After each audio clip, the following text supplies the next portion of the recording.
Good morning, everyone. My name is Reema, and I have been a teacher for the last 12 years, a mathematics teacher, and I have whatever I have learned, I'm going to share with you today. So, the topic for our presentation today is good questions to ask in math class so that the thinking starts. So, let's pause for a moment.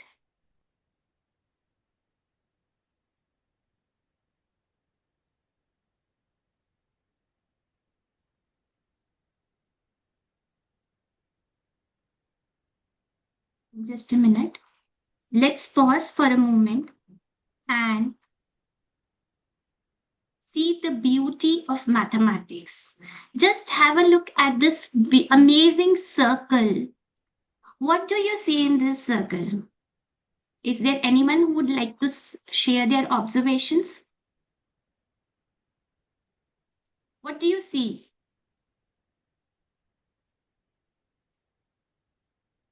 So, if you add up any two of the numbers, you can see that they add up to a square number.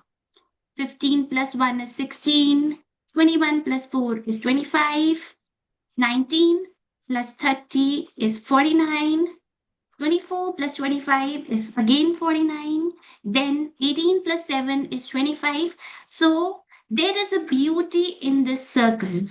All the numbers have been set up in such a way that they add up to a square number. So let us now, before beginning the session, let us now look at some of the math resolutions that we want our students to take up this year.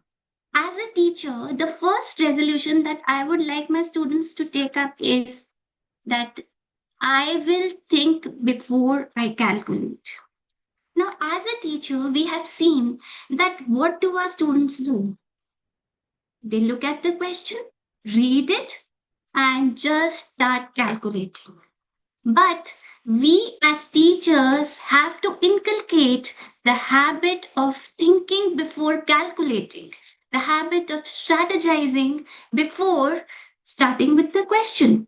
So, this is the first resolution, the math solution that we would like our students to inculcate in themselves. Then the second one is I will ask why, not just what. Why? The very important word that everyone must ask before doing anything. And in mathematics, it is a must because it is the very foundation of the logical thinking. So, as teachers, we take it up on ourselves that we are going to develop this in our students. And how? How are we going to do it? By asking the why ourselves. Next is I will show my thinking. Some of our students are very good at mathematics. They can do mathematics in their heads. They have a very good metacognition skill. But when it comes up to showing their skill thinking, to showing what they have thought in their mind, that takes a backseat. So, as teachers, we have to develop this skill in our students, and this will only happen if students take up this resolution for the year 2026 that yes, I am going to show my thinking in a proper manner so that everybody comes to know what I thought of. Next is I will try to solve in more than one way. Now, this is very important. But how? How will this thing come up in our students? Only by asking good questions. When we, as teachers, ask questions which can be solved in more than one way, then only the students will have this in their mind that they have to try the questions in multiple ways. Solving question in one way happens only when we as teachers ask them closed questions. Like the question, is the number 225 divisible by 5? The answer is yes or no. No thinking is involved, and there is no other way to solve it. So, asking good questions will pave the way for this particular matholution. Next, oh, those dreadful mistakes. I keep on telling my child, don't do this mistake. Be careful. You should not be doing this mistake. We have to accept our students' mistakes. Then only they will learn from their mistakes. So, as a teacher, I would show up in my class a poster showing my favorite mistake. That would encourage students, that would not make them fearful of their mistakes. Rather, they would start learning from their mistakes, which is so important. Next is what happens in our classrooms. The teacher asks a question, students raise hand, we choose a child, we ask the child a question, and if that child is not able to answer, we tell, sit down next. We barely give them even 3 seconds of thinking time. So, what are we passing on to the child? We are telling them that understanding is not important, speed is important. So, child will only choose understanding over speed if we as teachers give them more thinking time so that they are able to understand, even if they are slow in understanding.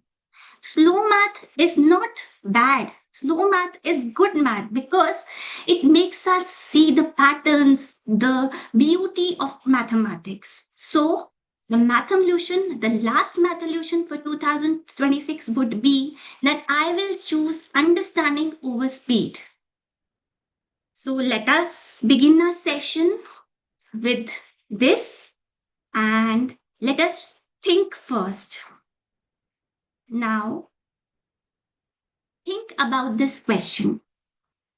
It says, write a 5-digit number that is divisible by 3 as well as 5. Now, as a teacher, you can think that how much mathematical thinking will go on in this question. Instead of asking direct questions, we are asking a question which would give you, if you have a class of 40, you will get 40 different answers, and the class will be so engaging, the children will be so happy because everyone gets a chance to answer. So this is the kind of questions that we are looking at, not the direct questions that we have been asking in our classrooms. So as a, using the platform of schoolreformer.com, I would like to suggest that we should reform our classes and ask such questions which engage each and every child. Right now, the reality is that we are asking such questions which are repetitive, predictable, and that focus only on the answers and have limited thinking. Such questions are not going to give us the outcomes that we desire, and your classes will be boring and not engaging. So, try to ask questions which are more engaging and more thinking based. So, we are going to make the shift from focusing on the answer based questions to thinking. Then ditch the speed. In your head, just leave it. Maths is not about speed, it's about understanding and reasoning. And slow math is not that. Then we have that instead of asking students to solve a particular question in only one way, we should encourage them to answer the questions in many ways. This can happen if we have a discussion in the class after we ask a good question that has multiple answers. We can have a discussion in the class and When students come up with different ways of solving the same problem, they can see so many patterns and the beauty of mathematics.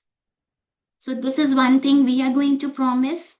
And the last thing, instead of teacher talking, we want to shift to students thinking.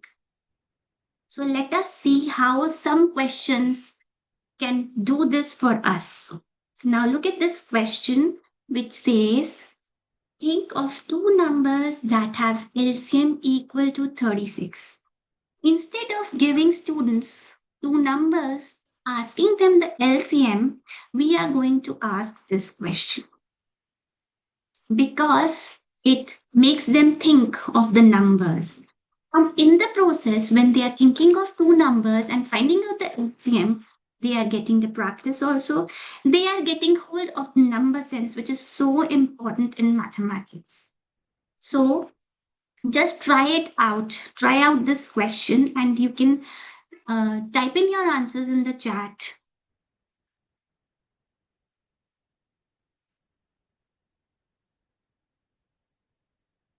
Okay. Now, students might come up with the answer 9 and 4 will give up the LCM as 36. Randomly, they would be looking up for the numbers that give LCM 36. So your whole class is engaged. They are looking for the numbers which give LCM 36. Then gradually, you will get, as a teacher, you can make a list of the numbers. 1 and 36 gives the LCM 36. 2 and 36, 3 and 36, 4 and 36, 6 and 36. Then we have 9 and 36, 12 and 36, 18 and 36. Now, after making this list, you can ask your children, what do you observe? When you ask this, you are telling them a very important concept of LCM, that the first number is a factor of the second number here. The first number is the factor of the second number. So the LCM is going to be the second number.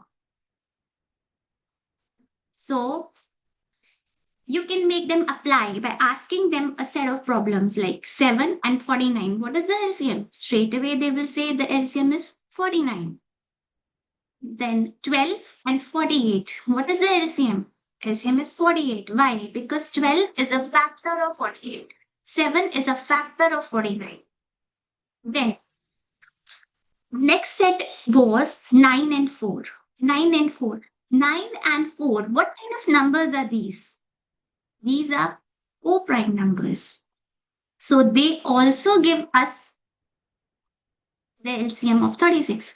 So by asking one simple question, by asking the way we ask questions in our class, we are paving way for such great mathematical thinking. And not just, we are not telling the things, we are making them find the things on their own. So this is one way we can use this question. Now we have the next question, which is that we have a set of numbers and we are asking which of these is an even number. There are three possibilities, 22, 30 and 40, 44 possibilities, 22, 30, 44 and 18. These are the even numbers. Then multiples of 4, they can find out the number. This one is easy. Prime numbers. Generally, students will tell you the number 91. They will say 91 and 51. They will say they are prime numbers. Now, is 91 a prime number? It is difficult to discover that 91 for a small child, that is 91 prime or not, because it is a product of two prime numbers. Both these are prime numbers. So for a student who knows the divisibility rules, they are not taught the divisibility rule of 7 and 13 also. So it is very difficult for a child to find out whether 91 is a prime number or not. And generally, students think that numbers ending in 1 are prime. So this particular question is focused on the misconception that numbers ending with 1 are prime. 51 is still easier to find because 5 plus 1 is 6 and it is a multiple of 3. So this question is focusing on a non-example, a very good non-example of prime numbers, which is 91. So that is what makes it a good question to ask in your math class. So let's go on to the next question. It says, draw a shape using 9 unit squares. Now this one square is a unit square. Unit square means all sides are or of 1 unit. Now we have to draw a shape using 9 of them, which has a perimeter length. Now perimeter, what is perimeter? Perimeter is the boundary of the shape, length of the boundary of the shape. So first we have to use it in such a way that the perimeter is as small as possible. So when we keep the 9 like this, 9 squares like this, we get the smallest perimeter. Now the student will they will collaborate with each other, think, guess, draw so many shapes, and then come up with this answer. So much thinking is involved. Instead of asking direct question of what is the area, what is the perimeter of a given shape, we are asking them this question, which goes up to the creation level of Bloom's taxonomy, where the children are creating the shape on their own. And now, if you ask what will be the shape having the maximum perimeter, so it will be like this, or the 9 squares arranged like this. So we can make 9 squares in this way. So you will get, or we can make like this also. So this is the creative thinking that we are hoping students will do when we ask such questions in our class. Next is this particular question, which says Joyce had a piece of ribbon that was 64 centimeters long. She wanted to cut the ribbon into shorter pieces, each measuring 8 centimeters. How many number of cuts must she make on the ribbon? Now, as an adult also, what are we are going to do? We are simply going to divide this by 8 and we'll say 8 cuts. But that's not the case. Let's see. When we have a wooden piece, say, I want to make 3 pieces. So how many cuts will I make? Only 2 cuts. For 3 pieces, I will make 2 cuts. For, say, I want to take 4 pieces. So how many cuts will I make? 3 cuts. So we have to make for 8 centimeters or 8 pieces. How many will you make? The number of cuts will be 7. So this is also a question where students are thinking and thinking in patterns. So now what is the big idea of this presentation? That the questions that we are asking in our classes is not just for checking whether the student is able to answer. We want them to think so that thinking develops. And if we change our questions, we can change our classrooms. So, what makes a question good? Now we have learned a question that invites thinking, that has multiple approaches, that encourages explanation and builds curiosity is a good question. And another thing that we can add on to it is question that makes all the children collaborate, that is peer learning, group learning, is a very good question. Instead of making our children sit separately and individually solving the problems, we must make them collaborate, sit together, and work on the problems. So, a very, very important teacher move here is that we as teachers must first ask, pause, and wait. Asking is that we are going to ask good questions, which in whatever we have discussed, that they involve good thinking, many approaches, and everything. Then we have to pause because thinking needs time. And when we ask a good question, silence is equivalent to thinking. So, this is a very important move that the teacher must take. Then we have, if we change the questions that we ask, we don't need the worksheets. We just need to change the questions that we are asking. Better questions will give us better thinking and will give us better learners. So you can follow me on my Facebook page, Good Questions to Ask in Math Class, for such questions. So this was it. If you have any queries, please be open to ask any questions. Participants, any questions you can ask Miss Reema?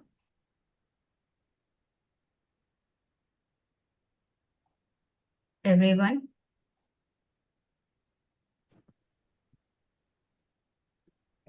I actually had a question.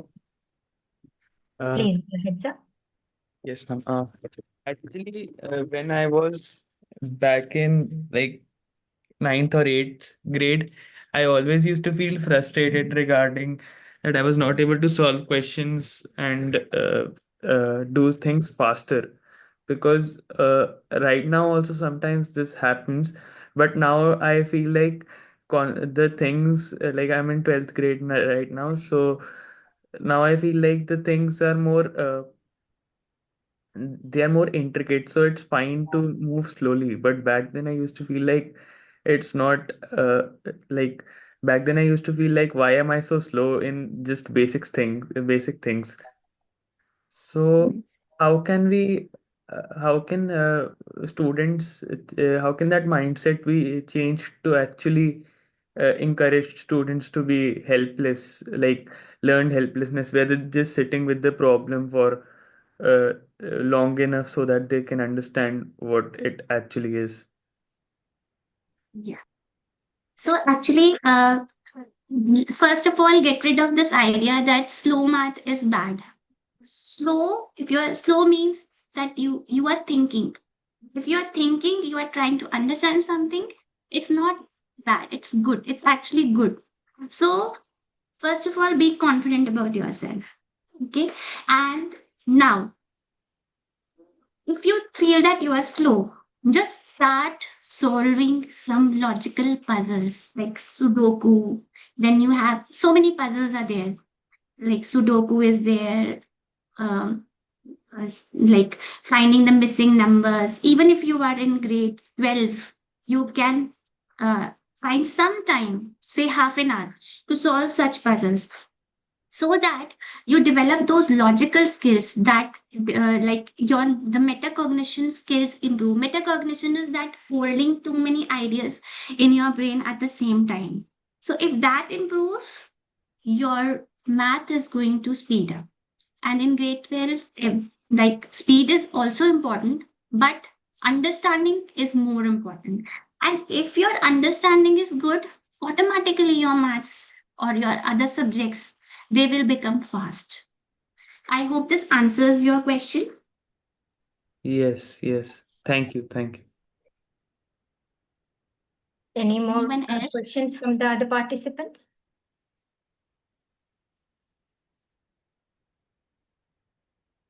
Okay.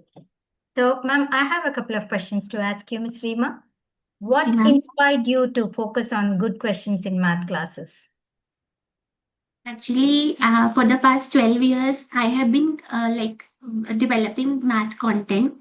And whenever I used to see a questions like these, and used to think about those questions, how to take up in my class, and had discussions with my co-teachers, it was really beautiful. Like the kind of response we got from students, it was like mesmerizing. like we ditched those traditional ways of teaching mathematics, that just the teacher goes to the class and keeps writing the things on the board and students note it down. We try to make students visualize the things, and in the process we came across many good questions and then started developing also those good questions. So this is the one thing we like makes our lives also beautiful. Like every day we want to go to school because we know then when we are going to ask this particular question in the class, we are going to get beautiful responses from the children. So this is what inspired me to ask such questions in class. That's good to know. Before we move on to the next question, may I request you to stop sharing the screen so that we all can have a better view of you, please? Thank you. So, uh, what's the most misconception about asking questions in math class, ma'am? The misconception is like, first of all, what teachers think is that we have to prepare them for the exam. The teachers ask questions keeping in mind that this will come in the exam, so the students should know this, students should know that. But we should leave this exam focused teaching and try to make our questions thinking based, the way we discussed. So this is what like the misconception of teachers is like, they are also like trying to like me also before, like we were just trying to complete the syllabus and we were focusing on the questions which were in the textbook, the direct questions, the exercises. So we focused on practice rather than thinking. So this is, I think, the greatest misconception about asking questions. And we were also focused on answers, like what answers are we getting? Are we getting the answer or not? We were not focused on the solution, different ways of solving the problem. So this is it. So, what's the role of curiosity in math learning, especially when you are cracking the formulas, or why is this formula like this, like made like this, right? Or Pythagoras theory, or so, anything like that. So, what's the role of curiosity in math learning, ma'am?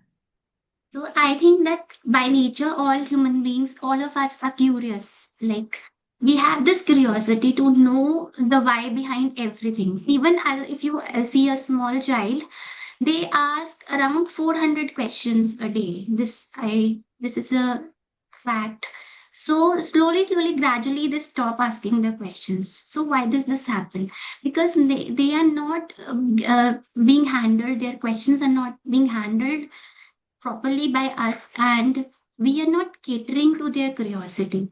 So the moment we start training ourselves to cater to their curiosity, that would make mathematics learning, that would just revamp everything, and we don't need to put that much effort into teaching. We just need to like give direction to their curiosity. So that can be done just by asking the right questions.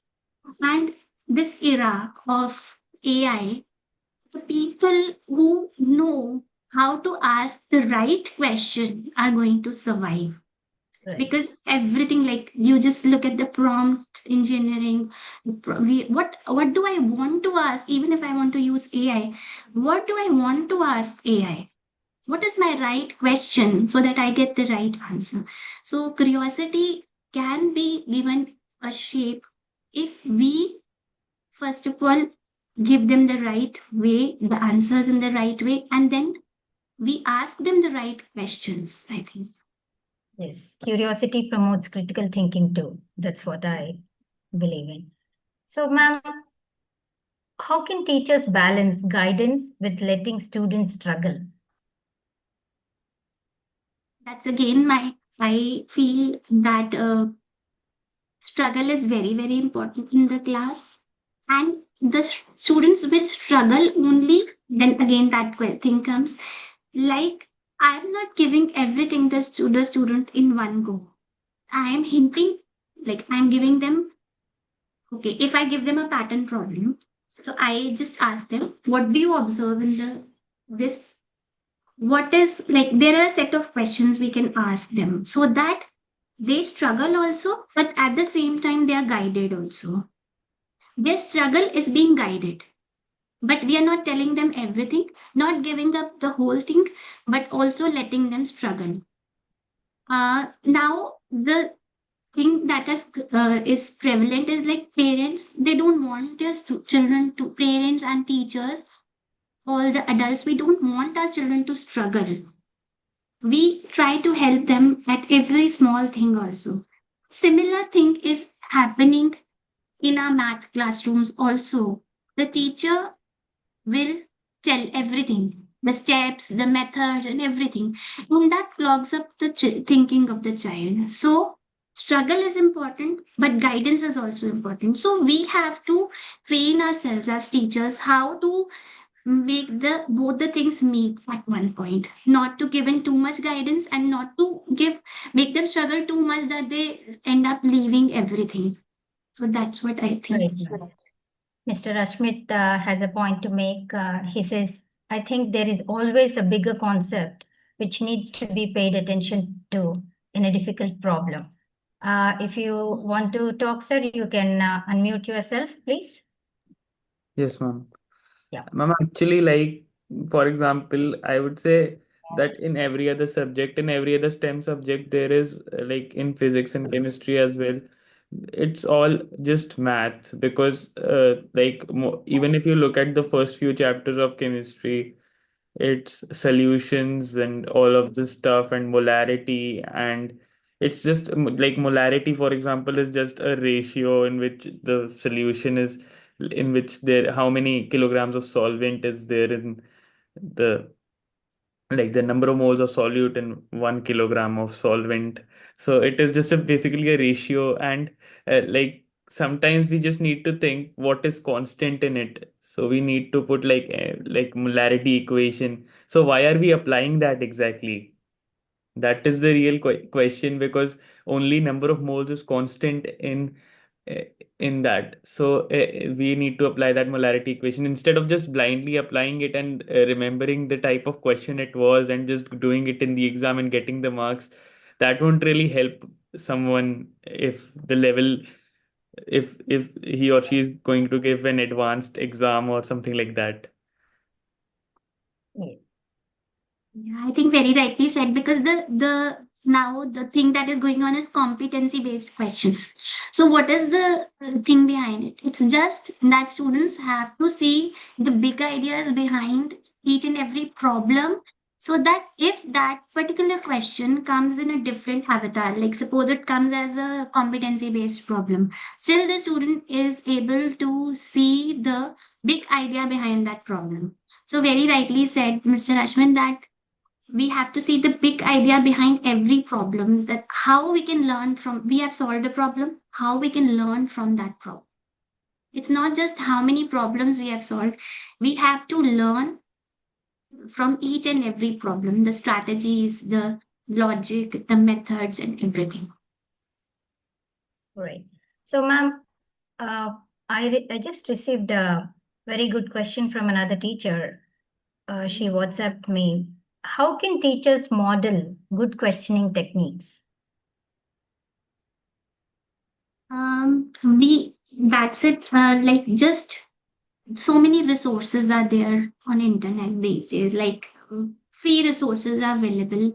If you want, I can share the links in the description also. So we can just try all these things in our classrooms. So every year, like, if we make up this resolution that this year I'm going to ask a new set of problems, I'm not going to ask the same things. And then in our mind, or if we can remember the things, that's fine. If not, then we can document the learnings from those questions. So we see a problem on the internet. The second is we try it in our class. Third is we discuss with our co-teachers. Discussion is the most important. We learn from other teachers. And then now this one set of things has happened. We again go to the class and a different setting and again try. And every time, if you ask good questions, every time you are going to get different responses. And beautiful responses from students, because every time the thinking is different, and I have experienced it also, that you get new ideas every year. So this is the way teachers are also developing and the students will also develop. I think this can be one way in which we can model asking good questions in our classrooms. Great, ma'am. Lovely explanation. Anyone else with any questions? Okay, because of the time constraint, it's a very informative session and very interesting also. Very new way of explaining a math classroom, and it's not a subject specific, but I think like we can apply this technique in any subject. That's what I felt. Thank you so much, Ms. Reema. Before I end the session, anything else you want to mention on our platform? I just want to thank you for giving me an opportunity to speak on your platform, and it was really nice. Thank you so much. We truly appreciate sharing your expertise on our platform today, Ms. Reema. I would also like to thank all of our participants for joining us and for your engaging questions. And I will end the meeting now, ma'am. Thank you. Have a great day. Thank you.